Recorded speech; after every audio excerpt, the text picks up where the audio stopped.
ഈശോ മിശിഹായ്ക്ക് സ്തുതിയായിരിക്കട്ടെ. ഞാൻ മാണിപ്പറമ്പിലച്ചൻ. മാർത്തോമ സ്ലീഹായുടെ ദുഃഖ്രാന തിരുനാള്, നവനാൾ, 6-ാം ദിവസം. തിരുവചനം യോഹന്നാൻ സുവിശേഷം 11-ാമത്തെ അധ്യായം 1 മുതൽ 16 വരെയുള്ള തിരുവചനങ്ങൾ. മറിയത്തിൻ്റെയും അവരുടെ സഹോദരി മർത്തയുടെയും ഗ്രാമത്തിൽ നിന്നുള്ള ഒരുവൻ, ബഥാനിയാലെ ലാസർ, രോഗബാധിതനായി. ഈ മറിയമാണ് കർത്താവിന് പരിമള തൈലം പൂശുകയും തൻ്റെ തലമുടി കൊണ്ട് അവൻ്റെ കാൽ തുടയ്ക്കുകയും ചെയ്തത്. അവളുടെ സഹോദരനായ ലാസർ ആയിരുന്നു അസുഖം ബാധിച്ച് കിടപ്പിലായത്. കർത്താവെ, ഇത് അങ്ങേക്ക് പ്രിയപ്പെട്ടവൻ രോഗം ബാധിച്ച് കിടക്കുന്നുവെന്ന് പറയാൻ ആ സഹോദരിമാർ അവൻ്റെ അടുക്കൽ ആളയച്ചു. അത് കേട്ടിട്ട് യേശു പറഞ്ഞു, ഈ രോഗം മരണത്തിനായിട്ടല്ല, ദൈവപുത്രൻ മഹത്വപ്പെടേണ്ടതിന്, ദൈവത്തിൻ്റെ മഹത്വത്തിന് വേണ്ടിയാണ്. യേശു മർത്തയെയും അവളുടെ സഹോദരിയെയും ലാസറിനെയും സ്നേഹിച്ചിരുന്നു. എങ്കിലും അവൻ രോഗിയായി കിടപ്പിലാണെന്ന് കേട്ടിട്ടും യേശു ആയിരുന്ന സ്ഥലത്ത് തന്നെ 2 ദിവസം പാർത്തു. അതിനുശേഷം അവൻ ശിഷ്യന്മാരോട് പറഞ്ഞു, നമുക്ക് വീണ്ടും യഹൂദായിലേക്ക് പോകാം. ശിഷ്യന്മാർ അവനോട് ചോദിച്ചു, റബ്ബി, യഹൂദന്മാർ ഇപ്പോൾ തന്നെ നിന്നെ കല്ലെറിയാൻ ഭാവിക്കുകയായിരുന്നല്ലോ, നീ വീണ്ടും അവിടെ പോകുകയാണോ? യേശു പ്രതിവചിച്ചു, പകലിന് 12 മണിക്കൂർ ഇല്ലേ? പകൽ സമയത്ത് നടക്കുന്നവൻ ഈ ലോകത്തിന് വെളിച്ചം കാണുന്നത് കൊണ്ട് ഇടറി വീഴുന്നില്ല. രാത്രിയിൽ നടക്കുന്നവനോ ഇടറി വീഴുന്നു, കാരണം അവന് വെളിച്ചമില്ല. ഇക്കാര്യങ്ങൾ അവൻ പ്രതിപാദിച്ചു. അനന്തരം അവൻ അവരോട് പറഞ്ഞു, നമ്മുടെ സ്നേഹിതനായ ലാസർ ഉറങ്ങുകയാണ്, എങ്കിലും ഞാൻ അവനെ ഉണർത്താൻ പോകുന്നു. ശിഷ്യന്മാർ അവനോട് പറഞ്ഞു, കർത്താവെ, അവൻ ഉറങ്ങുന്നുവെങ്കിൽ അവൻ സുഖം പ്രാപിക്കും.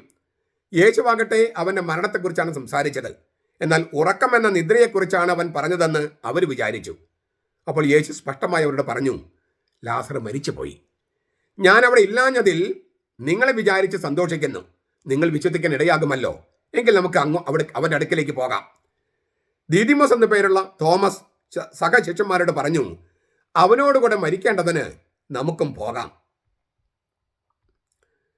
അവനോടുകൂടെ മരിക്കേണ്ടതിന് നമുക്കും പോകാം എന്ന തിരുവചനത്തിൻ്റെ 7 സാധ്യതകൾ, അർത്ഥ സാധ്യതകൾ നമ്മൾ ഇന്നലത്തെ നവനാൾ വചന പ്രഘോഷണത്തിൽ കേട്ടു.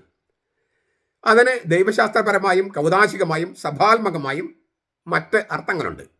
അപ്പോൾ അത് പരസ്പരം ബന്ധപ്പെട്ട് കിടക്കുകയും ചെയ്യുന്നു. അതാണ് നമ്മൾ ഇന്ന് ചർച്ച ചെയ്യുന്നത്. ജീവന്റെ അപ്പം ആസ്വദിക്കുന്നവരെ അന്ത്യദിനത്തിൽ ഉയർപ്പിക്കുമെന്ന് യേശു പറഞ്ഞിട്ടുണ്ട്. ജീവന്റെ അപ്പത്തെക്കുറിച്ചുള്ള പ്രഭാഷണത്തിൽ യോഹന്നാന്റെ സുവിശേഷം 6:40. എന്നാൽ മാമോദീസായിൽ പരിശുദ്ധ തൃത്വത്തിന്റെ നാമം ആയ ഈശോയിലേക്ക് ഇപ്പോഴേ ഉൾച്ചേർക്കപ്പെടുന്ന ആളുകൾ, മത്തായി 28:19, അവനോടൊപ്പം മരിക്കുകയും ഉയർക്കുകയും ചെയ്യുകയാണെന്ന് പൗലോസിലേക്ക് പഠിപ്പിച്ചിട്ടുണ്ട്. ഈശോ മിശിഹായിലേക്ക് സ്നാനമേറ്റവരായ നാം എല്ലാവരും അവൻ്റെ മരണത്തിലേക്ക് സ്നാനമേറ്റിരിക്കുന്നുവെന്ന് നിങ്ങൾക്കറിഞ്ഞുകൂടെ? ഈശോ മിശിഹായിലേക്ക് സ്നാനമേറ്റ, വെള്ളത്തിലേക്ക് സ്നാനമേറ്റ എന്നല്ല കേട്ടോ. ഈശോ മിശിഹായിലേക്ക് സ്നാനമേറ്റവരായ നാം എല്ലാവരും അവൻ്റെ മരണത്തിലേക്ക് സ്നാനമേറ്റിരിക്കുന്നുവെന്ന് നിങ്ങൾക്കറിഞ്ഞുകൂടെ? അങ്ങനെ അവൻ്റെ മരണത്തിലേക്കുള്ള സ്നാനത്തിലൂടെ നാം അവനോടുകൂടെ കുഴിച്ചിടപ്പെട്ടു. മിശിഹ മരിച്ചതിന് ശേഷം പിതാവിൻ്റെ മഹിമയാൽ ജീവിച്ചെഴുന്നേറ്റതുപോലെ നാമും അവൻ്റെ പുതുമയിൽ നടക്കേണ്ടതിനാണിത്. അവൻ്റെ മരണത്തിൻ്റെ സാദൃശ്യത്തോട് നാം ഒട്ടിച്ചു ചേർക്കപ്പെട്ടുവെങ്കിൽ തീർച്ചയായും അവൻ്റെ പുനരുത്ഥാനത്തോടും നാം ഏകീഭവിക്കും. റോമാലേഖനം 6:3 മുതൽ 6 വരെ വാക്യങ്ങൾ. കൊളോസസ് ലേഖനം 2:12 കത്തോലിക്ക സഭയുടെ മതബോധനം 1002 നിങ്ങൾക്ക് ഇതിൻ്റെ ചില വ്യാഖ്യാനങ്ങൾ വായിക്കാം. അന്ത്യത്തിൽ നടക്കേണ്ടതാണ് മരിച്ചവരിൽ നിന്നുള്ള ഉയർപ്പ്. അതിപ്പോഴേ നടക്കുകയാണ് ക്രിസ്ത്യാനിയിൽ എന്നാണ് പൗലോസ് പറയണേ. അന്ത്യത്തിൽ നടക്കേണ്ട മരണവും ഉത്ഥാനവും ഇപ്പോഴേ സംഭവിക്കുകയാണ് ക്രിസ്ത്യാനിയിൽ. അതെങ്ങനെ? ജ്ഞാനസ്നാനത്തിൽ അത് സംഭവിക്കുന്നെന്നാണ്. അതെങ്ങനെയാണത്? ഒരേ സമയം ദൈവവും മനുഷ്യനുമാണ് ഈശോ. അത് ഈശോ എന്ന മനുഷ്യൻ ദൈവമാണ്, ഈശോ എന്ന ദൈവം മനുഷ്യനാണ്. യോഹന്നാൻ 1:1-2, 1:18, 1:14. ഈശോ ഒരേ സമയം ദൈവവും മനുഷ്യനുമായിരിക്കുന്ന ഈശോ മരിക്കുകയും മരിച്ചവരിൽ നിന്ന് ഉയർപ്പിക്കപ്പെട്ട് ജീവന്റെ അന്തിമഘട്ടത്തിലേക്ക് പ്രവേശിക്കുകയും ചെയ്തു. മരണത്തിൻ്റെയും അഴുകലിൻ്റെയും നിയമങ്ങൾക്ക് വിധേയമല്ലാത്ത ജീവനെയാണ് ഈ ജീവന്റെ അന്ത്യഘട്ടം എന്ന് പറയണേ. ജീവൻ മരിച്ച പിന്നെ ജീവനല്ലല്ലോ. ജീവൻ ജീവനായിരിക്കണമെങ്കിൽ എന്നേക്കും ജീവിക്കണം. അതിനെയാണ് അന്ത്യഘട്ടം എന്ന് പറയണേ. അനശ്വര ജീവൻ, നിത്യജീവൻ എന്നൊക്കെ നമ്മൾ പറയുന്നത് ഈ ജീവന്റെ അന്തിമഘട്ടമാണ്. അതിലേക്ക് പ്രവേശിച്ചത്, അതായത് ജീവശാസ്ത്രപരമായ ജീവൻ അതിശയിക്കുന്ന ജീവനിലേക്ക് പ്രവേശിച്ചത് മരിച്ച് അടക്കം ചെയ്യപ്പെട്ട് മരിച്ചവരുടെ ഇടയിൽ നിന്ന് ഉയർപ്പിക്കപ്പെട്ട ഈശോ മാത്രമാണ്. ആ ജീവനിലേക്ക്, ഈ തിരുവുത്ഥാനത്തോടെ ഏത് ജീവനിലേക്കാണോ യേശു പ്രവേശിച്ചത് ആ ജീവനിലേക്ക്, ജീവശാസ്ത്രപരമായി ജീവൻ അതീതമായ ജീവനിലേക്ക് മനുഷ്യർ ഇപ്പോഴേ പ്രവേശിക്കേണ്ടതിന് ജീവദായകമായ വചനവും ജീവദായകമായ കൂദാശയും ഈശോ സഭയെ ഏൽപ്പിച്ചു.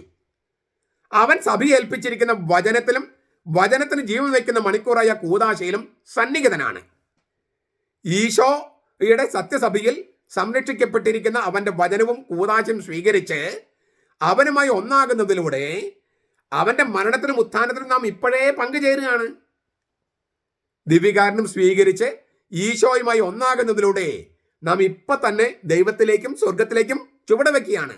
സ്വർഗത്തിലേക്ക് സംവഹിക്കപ്പെടുകയാണ്, ദൈവത്തിലേക്ക് ചുവട് വെക്കുകയാണ്. തീർച്ചയായിട്ടും ഇതൊരു മരണം നമ്മിൽ ആവശ്യപ്പെടുന്നുണ്ട്. പഴയ മനുഷ്യനെ, പാപത്തിന്റെ മനുഷ്യനെ അവന്റെ ചെയ്തികളോട് ഉരിഞ്ഞു കളയുക എന്ന മരണം. എഫേസ്യ ലേഖനം 4:22-24. അതാണ് കുമ്പസാരം എന്ന കൂദാശയിൽ നടക്കുന്നത്. മരണത്തിന് തുല്യമായ വേദനയല്ലേ കുമ്പസാരിക്കാൻ? നമ്മുടെ പാപങ്ങളൊക്കെ അല്ലേ മുട്ടുകുത്തി ഒരാളുടെ മുമ്പിൽ ഏറ്റു പറയാന്ന് പറഞ്ഞാൽ അതിനേക്കാൾ വലിയ നാണക്കേടില്ല. ഒരു മരണമാണത്. പക്ഷെ ആ മരണത്തിലിടുമ്പോൾ പഴയ മനുഷ്യനെ ഉരിഞ്ഞു കളയാണ്, പുതിയ മനുഷ്യൻ സ്വീകരിക്കാൻ ഒരുങ്ങാണ്. പക്ഷെ ആ മരണം, കുമ്പസാരത്തിലുള്ള മരണം, അതൊരു അന്ത്യമല്ലല്ലോ. കർത്താവിനെ സ്വീകരിച്ച് നമ്മൾ സ്വർഗത്തിലേക്ക് സംവഹിക്കപ്പെടുകയും ഉത്ഥിതരിലേക്ക് ഇപ്പോഴേ ഉൾച്ചേർക്കപ്പെടുകയുമാണ്. അപ്പൊ ഈശോയുടെ കൂടെയുള്ള മരണവും ലാസറിന്റെ മരണവും തമ്മിലുള്ള വൈരുദ്ധ്യവും തോമാസിലെ വചനങ്ങളിൽ അന്തർലീനമായിരിക്കുക. ഈശോയുടെ കൂടെയുള്ള മരണവും ലാസറിന്റെ മരണവും തമ്മിൽ ഒരു വ്യത്യാസമുണ്ട്. ആധ്യാത്മിക മരണത്തിന്റെ 4 ഘട്ടങ്ങളാണ് ലാസർ കല്ലറയിൽ ചെലവഴിച്ച 4 ദിവസങ്ങൾ. മനുഷ്യവംശത്തെ ആദ്യത്തെ ആത്മീയ മരണമായിരുന്നു ഉത്ഭവഭാവം. പ്രകൃതി നിയമങ്ങൾ ലംഘിച്ചതാണ് 2ാമത്തെ ഘട്ടം മരണത്തിന്റെ. മോശയുടെ ന്യായപ്രമാണങ്ങളുടെ ലംഘനമാണ് 3ാമത്തേത്. കൃപയുടെ സുവിശേഷത്തെ നിരാകരിക്കുന്നതാണ് 4ാമത്തെ ഘട്ടം. അപ്പൊ ഇങ്ങനെയുള്ള ആധ്യാത്മിക മരണത്തിന്റെ 4 ഘട്ടങ്ങളാണ് ലാസർ കല്ലറയിൽ ചെലവഴിച്ച 4 ദിവസങ്ങൾ. 4 ദിവസമായി കല്ലറയിൽ കിടന്നിരുന്ന ലാസറിനെ, അതായത് മനുഷ്യവംശത്തിന്റെ ആദ്യത്തെ ആത്മീയ മരണമായിരുന്നു ഉത്ഭവപാപം. ഉത്ഭവപാപം പ്രകൃതി നിയമങ്ങൾ ലംഘിച്ച 2ാമത്തെ മരണം, മോശയുടെ ന്യായപ്രമാണങ്ങളുടെ ലംഘനമായ 3ാമത്തെ മരണം, കൃപയുടെ സുവിശേഷത്തെ നിരാകരിക്കുന്ന 4ാമത്തെ മരണം, അല്ലെങ്കിൽ മരണത്തിന്റെ 4 ഘട്ടങ്ങൾ. അങ്ങനെ 4 ദിവസമായി കല്ലറയിൽ കിടന്നിരുന്ന ലാസറിനെ ജീവിതത്തിലേക്ക് തിരിച്ചു കൊണ്ടുവരുന്നതിലൂടെ ഈശോ നമ്മെ മൃത്യുവിന്റെ ചതുർഘട്ടങ്ങളിൽ നിന്ന് ഉയർപ്പിക്കുന്നതിന്റെ ഒരു പൂർവ്വ ദർശനം നൽകുകയാണ്.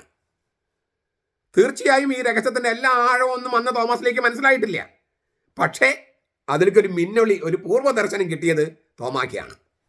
മിക്ക പ്രവാചകന്മാരുടെയും കാര്യത്തിൽ എന്ന പോലെ തോമാസ്ലിയുടെ കാര്യത്തിലും തനിക്ക് അറിയുന്നതിനേക്കാൾ കൂടുതൽ വലിയ കാര്യമാണ് പറഞ്ഞത്. അന്ന് അറിയുന്നതിനേക്കാൾ വലിയ കാര്യങ്ങളാണ് പ്രവാചകന്മാർ പറഞ്ഞേ. കന്യകയിൽ നിന്നൊരു കന്യക ഗർഭം ധരിച്ച് പുത്രനെ പ്രസവിക്കുന്നു പറഞ്ഞപ്പോൾ യശയ്ക്ക് അറിയാൻ പാടില്ലായിരുന്നു 730 കൊല്ലം കഴിഞ്ഞിട്ട് സംഭവിക്കുന്ന ഒരു കാര്യത്തെക്കുറിച്ചാണ് താൻ പറയുന്നതെന്ന്. പക്ഷേ അവരറിയുന്നതിനേക്കാൾ കൂടുതലാണ് അവർ പറയുന്നത്. തോമ അറിയുന്നതിനേക്കാൾ കൂടുതലാണ് തോമ പറഞ്ഞത്. അതിലൂടെ തോമ ഒരു പ്രവാചകനാണെന്ന് കൂടി തെളിയിക്കുകയാണ്. 7ാം ദിവസം ലാസറിന്റെ പുനരുജ്ജീവനം. ലാസർ മരിച്ചിട്ട് 4 ദിവസമായി. 7ാം ദിവസമാണ് ലാസറിന്റെ പുനരുജ്ജീവനം. ലാസർ യഥാർത്ഥത്തിൽ മരിച്ചു പോയെന്ന് സ്ഥിരീകരിക്കുന്ന വചനമാണ് 4 ദിവസമായി എന്ന്. ശവം അഴുകാൻ തുടങ്ങിയിട്ടുണ്ടല്ലോ, നാറ്റം വെച്ച് തുടങ്ങിയിരിക്കുന്നു. മർത്ത പറയുന്നുണ്ട് നാറ്റം വെച്ച് തുടങ്ങിയെന്ന്. മരിച്ച വ്യക്തിയുടെ പ്രാണൻ 3 ദിവസത്തേക്ക് ശവത്തെ ചുറ്റിപ്പറ്റി ഉണ്ടാകും എന്നൊരു വിശ്വാസം ചില യഹൂദന്മാർക്കുണ്ടായിരുന്നു. ആ പ്രതീക്ഷയും അസ്തമിച്ചു എന്നർത്ഥം. അപ്പോൾ 3 ദിവസം കഴിഞ്ഞാൽ പിന്നെ പുനരുജ്ജീവനത്തിന് യാതൊരു സാധ്യതയുമില്ല. 4ാം ദിവസമായി. എന്നാൽ ലാസറിന്റെ അസുഖത്തെ പറ്റിയുള്ള പരാമർശത്തിന്റെ 7ാം ദിവസമാണ് ഈശോ അദ്ദേഹത്തെ ഉയർപ്പിക്കുന്നത്. മരിച്ചിട്ട് 4ാം ദിവസം. ലാസർ രോഗിയായെന്ന് കേട്ടിട്ട് 7ാം ദിവസമാണ്. മരിച്ചവനെ കുറിച്ചുള്ള ദുഃഖാചരണത്തിന്റെ 7ാം ദിവസം ഈശോ ലാസറിനെ ഉയർപ്പിക്കുന്നു. ദൈവം സ്നേഹിക്കുന്ന മനുഷ്യവംശത്തിന് പുതിയ ജനസിലുള്ള ജീവനിലേക്ക് പ്രവേശനം നൽകുമെന്ന പ്രഖ്യാപനമാണിത്. എന്നാൽ ഈ പുതിയ ജനസിലേക്കുള്ള ജീവനിലേക്ക് ഈശോ പുനരുത്ഥാനത്തിലൂടെ ആദ്യം പ്രവേശിക്കണം. അതിനു മുമ്പ് അവൻ മരിക്കണം. മരണത്തെ മുഖാഭിമുഖം കാണുമ്പോൾ ഈശോ ആത്മാവിൽ നെടുവേർപ്പെടുകയും അവന്റെ ഉള്ളം കലങ്ങുകയും ചെയ്യുന്നുണ്ട്. യോഹന്നാൻ 11:33-38. ഈശോ കരയുന്നുണ്ട്. നിരാശയുടെ കണ്ണീരല്ല ഈശോ പൊഴിച്ചത്. ലാസറിനോടും എല്ലാ മനുഷ്യരോടും അവരുടെ കുടുംബങ്ങളോടുമുള്ള അവന്റെ സ്നേഹത്തിന്റെയും ബന്ധത്തിന്റെയും മനസ്സലിവിന്റെയും ഇടയടുപ്പമാണ് ഈ കണ്ണീരും നെടുവീർപ്പൊക്കെ. അപ്പം മരിക്കുന്നതിന് വേണ്ടി അവൻ്റെ കൂടെ പോകാമെന്ന് തോമസ് ലീഗ പറയുമ്പോൾ ഇതിലെല്ലാം ഈ മറ്റാരേക്കാളും കൂടുതൽ മനസ്സിലായത് തോമാക്കിയാണ്. എല്ലാം മനസ്സിലായിട്ടില്ലേ തോമസ് ലീഹായ്ക്കും, എങ്കിലും മറ്റുള്ളവരൊക്കെ കൂടുതൽ മനസ്സിലായത് തോമസ് ലീഹായ്ക്കാണ്. അപ്പോൾ സ്വാഭാവികമായിട്ടും നമ്മൾ ഈ തോമസ് ലീഹായെ വളരെ ഉന്നതമായ ഒരു തലത്തിലാണ് 4-ാം സുവിശേഷത്തിൽ, യോഹന്നാൻ സുവിശേഷത്തിൽ പ്രതിഷ്ഠിച്ചിരിക്കുന്നത്. കാരണം ഇക്കാര്യങ്ങളൊക്കെ അറിഞ്ഞ ഒരല്പമെങ്കിലും അറിഞ്ഞൊരു മനുഷ്യൻ തോമസ് ലീഹയാണ്. ആ തോമസ് ലീഹ സ്ഥാപിച്ച സഭയാണ് ഇന്ത്യയിലേത്. ലോകത്തുള്ള മറ്റേതൊരു സഭയിലുള്ളതിനേക്കാളും ഏറ്റവും പൗരാണികമായ കുർബാനയുള്ളത് ഈ സഭയിലാണ്. മറ്റൊരു സഭയ്ക്കും ഇത്തരം പ്രാചീനമായ പൗരാണികമായ കുർബാനയില്ല. ആ കുർബാനയാണ് ഇങ്ങനെ വികലമാക്കുന്നത്. എറണാകുളം അങ്കമാലിയിൽ മാത്രമല്ല, ഏകീകൃത കുർബാന ചൊല്ലുന്നെന്ന് വിചാരിക്കുന്ന പല സ്ഥലത്തും. ചരിത്രം നിങ്ങളുടെ മാപ്പ് തരുമോ? തോമസ് ലീഹ നിങ്ങൾക്ക് വേണ്ടി മധ്യസ്ഥം വഹിക്കട്ടെ, കർത്താവ് പൊറുക്കട്ടെ. നമുക്ക് ഈ തോമസ് ലീഹ പകർന്നു തന്ന വിശ്വാസ പൈതൃകം വീണ്ടെടുക്കാനായിട്ട് അവനോടുകൂടെ വേണ്ടി വന്നാൽ മരിക്കാനും തയ്യാറാകുക എന്നുള്ള ഒരു ആഹ്വാനമാണ് ഇന്നെനിക്ക് നൽകാനുള്ളത്. സൽപ്രവൃത്തിയായിട്ട് ഞാൻ നിങ്ങളുടെ മുന്നിൽ അവതരിപ്പിക്കുന്നത് നമ്മുടെ കുർബാനയുടെ ഈ കുർബാന തക്സ എന്ന് പറയല്ലോ, കുർബാന ടെക്സ്റ്റ്. ഏത് പുസ്തകം ഉപയോഗിച്ചിട്ടാണോ അച്ഛൻ കുർബാന ചൊല്ലുന്നത്, നിങ്ങൾ കുർബാനയിൽ പങ്കെടുക്കുന്നത്, അത് തയ്യാറാക്കിയ അച്ഛൻ തലശ്ശേരി രൂപതയിലെ തോമസ് മണ്ണൂരം പറമ്പിലച്ഛനാണ്. മാർപ്പാപ്പ 1986 കേരളത്തിൽ വന്ന് ഈ കുർബാന ഉദ്ഘാടനം ചെയ്തപ്പോൾ അന്ന് മാസ്റ്റർ ഓഫ് സെറമണി ആയിരുന്നു ഈ അച്ഛനാണ്. ഈ അച്ഛൻ, ഈ കുർബാന തക്സ ഉണ്ടാക്കിയ അച്ഛൻ തന്നെ അതിന് ചരിത്രവും അതിൻ്റെ ദൈവശാസ്ത്രവും അതിലത്തെ ഓരോ ആചാരങ്ങളുടെയും അർത്ഥവും ഒക്കെ എഴുതിയിട്ടുണ്ട്. അദ്ദേഹം തന്നെ അതിനേക്കാൾ ഉത്തമമായിട്ട് വ്യാഖ്യാനിക്കാൻ പറ്റുന്ന ഒരാൾ നമ്മുടെ സഭയിൽ ഇപ്പം ഇല്ല. അദ്ദേഹം എഴുതിയ കുർബാനയെക്കുറിച്ചുള്ള വ്യാഖ്യാനത്തിന് 2-ാം വോല്യം, സീറോ മലബാർ കുർബാന ഒരു പഠനം 2-ാം വോല്യം, അത് അവൈലബിൾ ആണ്. അതിൻ്റെ ഒരു കോപ്പി ഈ ജൂലൈ 3 തൊട്ട് അത് അവൈലബിൾ ആണ്. അതിൻ്റെ ഒരു കോപ്പി വാങ്ങിച്ച് വായിക്കുക. അപ്പോൾ അച്ഛൻ ചെയ്യുന്ന കർമ്മങ്ങൾ, നിങ്ങൾ ചെയ്യുന്ന കർമ്മങ്ങൾ, പാട്ട് പാടുന്നത്, ഡീക്കന്മാർ ചെയ്യുന്നത്, ഓരോ കർമ്മത്തിന് അർത്ഥമുണ്ട്. ബൈബിളിൽ അടിസ്ഥാനം വിട്ട അർത്ഥമുണ്ട്. അത് അച്ഛൻ വ്യാഖ്യാനിച്ചിട്ടുണ്ട്. അപ്പോൾ അതിൻ്റെ കോപ്പി വാങ്ങുക, വായിക്കുക. നിങ്ങളുടെ സുഹൃത്തുക്കളായ വൈദികരോ കന്യാസ്ത്രീമാരോ മതാധ്യാപകരോ ഉണ്ടെങ്കിൽ ഒരു കോപ്പി അവർക്ക് സമ്മാനമായി നൽകുക.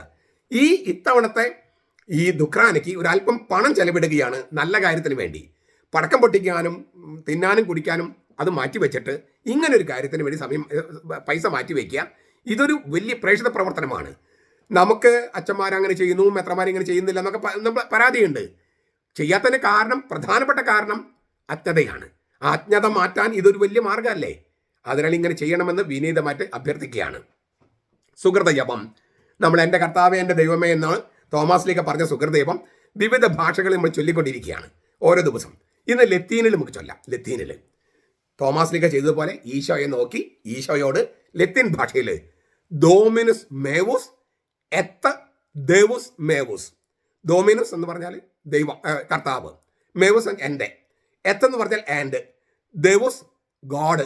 മേവുസ് എൻ്റെ. ഡോമിനുസ് മേവുസ് എത്ത് ദേവുസ് മേവുസ്. തോമസ് ലീഹ ചെയ്തതുപോലെ ഈശോയെ നോക്കി, തോമസ് ലീഹയുടെ ഒപ്പം ഈശോയെ നോക്കി ഈശോയോട് പറയാ ഡോമിനുസ് മേവുസ് എത്ത് ദേവുസ് മേവുസ്. പല പ്രാവശ്യം ആവർത്തിക്കുക ഇന്ന് സുഹൃതജപമായിട്ട്.